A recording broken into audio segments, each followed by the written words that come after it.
பெரியோர்களே, அருமையான சகோதர சகோதரிகளே, எனது அன்பான மாணவ செல்வங்களே, வணக்கம். இன்றைய தின குறள் பதிவு அதிகாரம் 9 விருந்தோம்பல். குறள் 81. குறள் இருந்தோம்பி இல்வாழ்வதெல்லாம் விருந்தோம்பி வேளாண்மை செய்தல் பொருட்டு. மீண்டும் சொல்கிறேன், இருந்தோம்பி இல்வாழ்வதெல்லாம் விருந்தோம்பி வேளாண்மை செய்தல் பொருட்டு. குடும்பத்தின் வாழ்வே பிறர் பசி போக்குவதுதான். சொற்பொருள்: இருந்தோம்பி இல்லறத்தில் இருந்து மனைவி மக்களை பேணி பொருட்களை சேர்த்தும் காத்தும் வாழ்வது. இல்வாழ்வே இல்லத்து வாழ்க்கை எல்லாம். விருந்தோம்பி விருந்தினரை வேளாண்மை உபகாரம் செய்தல் பொருட்டு ஆகும் என்பதுவே பொருள். குடும்பத்தில் கணவனும் மனைவியும் தம் இல்லத்தின்கண் இருந்து தம்மையும் தம் மக்களையும் வேளாண்மை முதலான பொருட்களையும் பேணி காத்து வாழ்வதெல்லாம் விருந்தினரை பேணி அவர்களுக்கு நன்றி உபகாரம் செய்தல் பொருட்டே ஆகும் என வள்ளுவர் கூறியிருப்பதை காண முடிகிறது. ஒரு விளக்கம்: விருந்து பல வகை உண்டு. தமிழனின் விருந்து எனப்படுவது வாழை இலை விருந்து ஆகும். கணவன் மனைவி தங்களையும் பாதுகாத்து பிள்ளைகளையும் பேணி பாதுகாத்து தங்களிடத்தில் உள்ள பொருட்களை பேணி காக்கின்றனர்.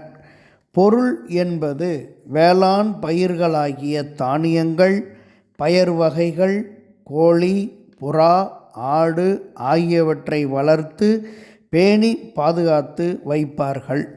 விருந்தினர் வரும் நேரங்களில் பாதுகாக்கப்பட்ட பொருட்களை பக்குவம் செய்து வந்த விருந்தினர்களை மகிழ்வு பேசி விருந்து வைப்பார்கள். விருந்தினர் வரும்போதும் வாசல் வரை சென்று வரவேற்பார்கள். போகும்போதும் வாசல் வரை சென்று மகிழ்வு பேசி அனுப்பி வைப்பார்கள். விருந்தினர் செல்லும்போது பேணி பாதுகாத்த பொருளை கொடுத்து அனுப்புவார்கள். விருந்தில் சாஸ்திர சம்பிரதாயங்களும் உண்டு என்பதை தமிழர் கடைப்பிடித்து வருகிறார்கள்.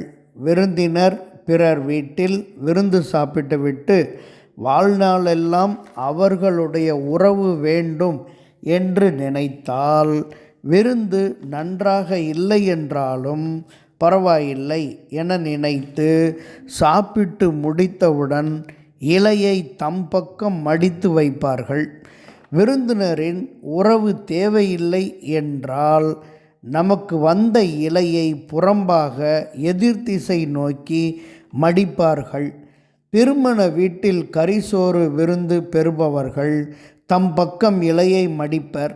சடங்கு வீடு, இறப்பு வீடு ஆகிய விருந்துகளில் எதிர்ப்புறமாக இலையை மடிப்பார்கள். இந்த விருந்து மேலும் நீடிக்க வேண்டாம் என்னும் அர்த்தத்தில் இவ்வாறு புறம்பாக மடிப்பார்கள் என்பது தெரிகிறது. விருந்தினரை ஆற்றும் மருந்து என்பதை தமிழர் ஆக்கப்படுத்தியுள்ளனர். நடு இரவில் விருந்தினர் வந்தாலும் மகிழ்ந்து வரவேற்று உணவிடும் நல்ல இயல்பு குடும்பத் தலைவிக்கு உண்டு என நூற்கள் குறிப்பிடுகின்றன.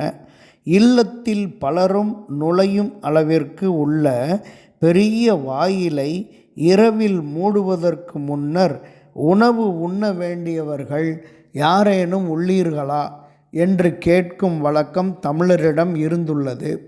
புதியதாக வருவோர் இரவில் தங்குவதற்கு வீட்டின் முன்புறம் திண்ணையும் அதில் தலை வைக்க திண்டும் அமைத்தனர் தமிழர். ஊருக்கு வரும் புதியவர்களையும் அழைத்து அன்போடு விருந்தளிப்பதை சில இடங்களில் காண முடிகிறது. முன்னாளில் திருமணத்தை உறுதி செய்தல், திருமணம், வளைகாப்பு, பிறந்த நாள், புதுமனை புகுவிழா போன்றவற்றை இல்லத்து விழாக்களாகவே கொண்டாடினர். அப்போது மிகுதியான விருந்தினர்களை வரவேற்று உணவளித்து மகிழ்ந்தனர். இவ்வாறு விருந்தினர்களை உபசரிக்கும் பண்பு மக்களிடையே உள்ளது. அதற்காக பொருட்களை சேமித்து வைத்தார்கள் என்பதை வள்ளுவப் பெருமான் திருக்குறள் 9வது அதிகாரத்தில் முதல் குறளாக பதிவிட்டுள்ளார். நன்றி. மு. சமுத்திரம், ஆசிரியர்.